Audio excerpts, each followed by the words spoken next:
పక్క ఇద్దరు వంత పాడుతూ ఉంటారు. కథ చెప్పే వారిని కథకుడు అని అంటారు. రెండు పక్కల నిలబడి గొంతు కలిపే వాళ్ళను వందలు అని అంటారు. కథకు తంబూరం వాయిస్తాడు కాబట్టి ఈ కథకు బుర్రకథ అని పేరు వచ్చింది. ఇప్పుడు బుర్రకథను వీక్షించారు.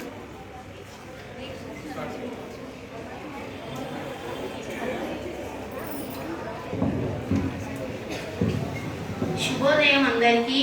నా పేరు అఖిలేష్. నేను 9వ తరగతి చదువుతున్నాను. అందరికీ శుభోదయం. నేను 8వ తరగతి చదువుతున్నాను. నా పేరు హర్ష. శుభోదయం అందరికీ. నా పేరు మనోహర్. నేను 8వ తరగతి చదువుతున్నాను.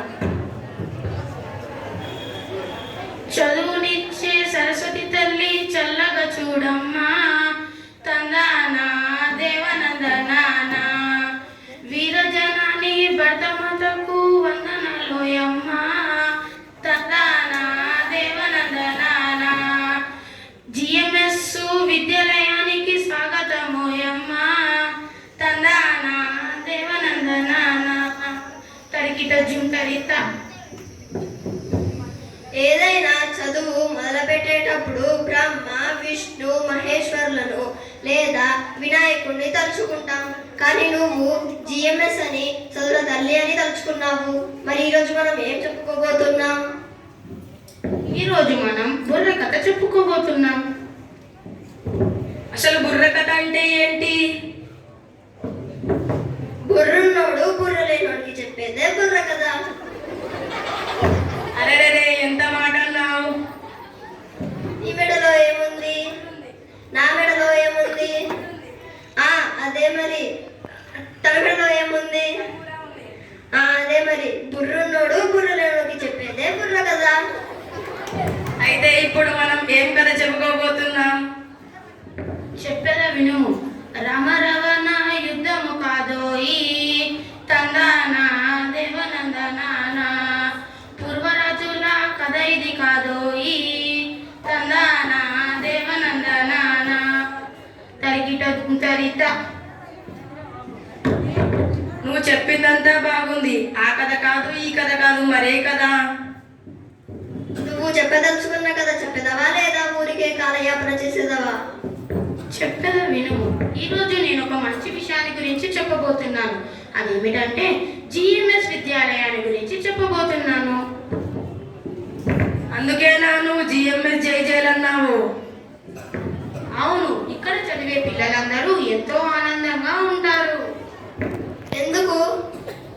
ఇక్కడ చదువు ఒకటే కాకుండా ఆటపాటలతో పాటు చదువు చెప్తారు. ఈ విద్యాలయం ఎక్కడ ఉంది?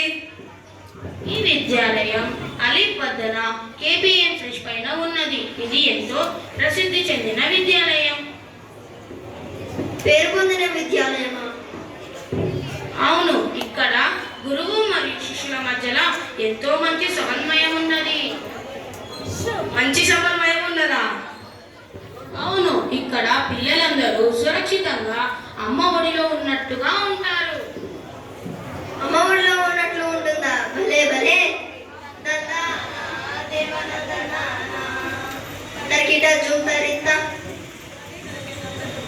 దీని వ్యవస్థాపకులు ఎవరు? అతను మనసున్న మహారాజు, ఉద్యోగుల పట్ల ఆదరణీయం కలవాడు. తందానా దేవనందనానా, తరిగిట జుంటరిత. పేదల పట్ల కరుణా సముద్రుడు. తందానా దేవనందనానా. ఎన్నో విద్యా సంస్థలను స్థాపించి ఎంతో మందికి జీవనోపాధి కల్పించిన గొప్ప వ్యక్తి. అతనే మన వెంకట నారాయణ గారు. తందానా దేవనందనానా, తరిగిట జుంటరిత. దీని ప్రధాన ఉపాధ్యాయులు ఎవరు?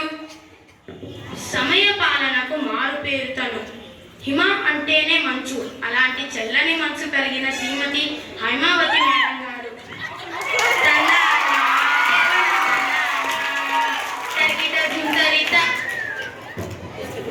ఈ విద్యాలయం గొప్పతనం ఏమిటి?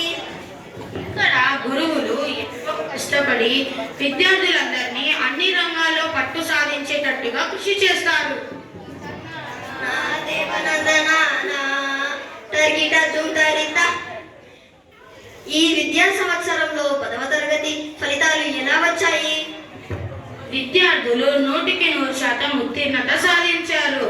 తందానా దేవనందనానా తరిగిట జుంతరిత.